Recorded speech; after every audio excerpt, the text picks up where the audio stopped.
Si estimes la mama, participa.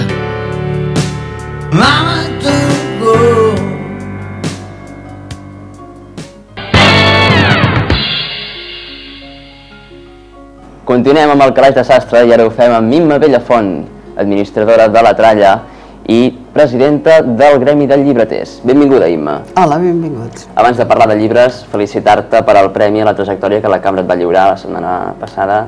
Si no m'equivoco, moltes felicitats. Moltes gràcies, perquè em va fer molta il·lusió. Bé, doncs, parlem d'aquest llibre que veig que ens tens a punt ja, un llibre que sembla interessant. Exacte. Mira, avui he portat un llibre que es titula L'edifici Jacobian. És d'un autor egipci que es diu Alaa al-Asnawi i la traducció és feta per Pius Alibec. A veure, com diu el títol, l'edifici Jacobian és la història de gent que viu en aquest edifici. Un edifici que va fer un senyor que es deia Jacobian i que el va fer al Caire en els anys 30 amb l'il·lusió de que fos un dels grans edificis del centre del Caire. Llavors, aquí, aquest llibre el que ens explica és una mica la història dels diferents persones que viuen en aquest edifici. Uns com a propietaris, o sigui, gent rica, i altres ja en els pisos més alts, on ja hi ha la gent, doncs, diem, més pobra. Ens va fent pinzellades dels diferents personatges, ens els va intercalant. I com a molts altres llocs, però l'autor ens ho explica d'una manera preciosa, ens explica les misèries, una mica els gelos, els problemes, les alegries de tota aquesta gent que hi viu. Però a la vegada ens fa partícips una mica de la història del Caire o d'Egipte d'aquell moment.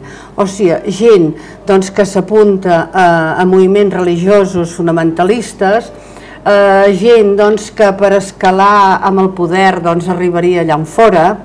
En fi, ens fa tota aquesta caricatura que es pot fer dintre un món d'un edifici qualsevol, però molt ben explicat.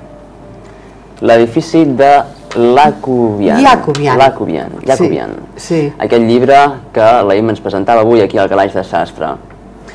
Imma, a partir d'ara, però, ens parlaràs un llibre, ens explicaràs un llibre cada setmana, però ho farem des de La Tralla. Avui era una ocasió especial des d'aquí a Plató perquè començàvem nova temporada aquí a Calaix de Sastre.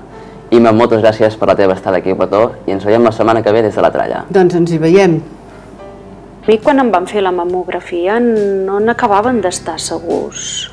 Em van haver de fer més proves, però actualment diuen que amb el mamògraf digital tot és més ràpid, és més fiable.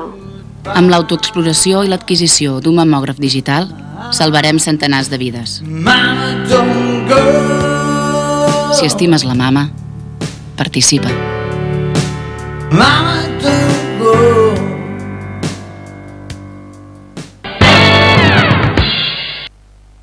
Seguim al Calaix de Sastre i ho fem amb dos convidats molt especials, dos artistes, sens dubte. Ells són Joan Parera i Núria Reues, del grup Arrels de Teatre de Roda de Ter. Benvinguts. Hola, Marc. Joan Parera, Núria. Hola, Marc. Benvinguda. Parlem d'aquesta obra que vàreu estrenar per la Festa Major de Roda de Ter, No et vesteixis per sopar, i que a més vàreu representar aquest dissabte passat a Manlleu, al Casal Gràcia. Què ens explica l'obra No et vesteixis per sopar? Bé, per fer una mica així de sinopsi podríem dir que és un matrimoni al qual apareix una cuinera que ve a fer un càtering, que és una cuinera una mica amb unes condicions una mica especials. Podríem dir que es confon per l'amant d'aquest matrimoni, del senyor, i la senyora també té un amant que és l'amic que havia estat el padrí de bodes, en aquells moments. Imagineu-vos només amb aquesta part i suculenta història, tot l'embolic que es pot arribar a crear. A tot això també arriba un senyor a última hora, un senyor americà, en el qual és el senyor, el novi, entre cometes, de la cuinera, i a partir d'aquí tot aquest embolic. Quines actuacions teniu previst fer, Joan?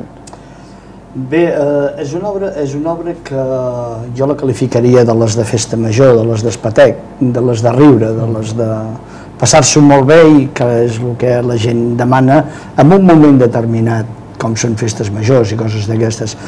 Aleshores en farem una campanya d'ara fins al setembre de l'any que ve, que no estrenarem la propera. En farem una campanya i la presentarem presentarem l'oferta a diverses festes majors, a diversos ajuntaments, aviam com respiren.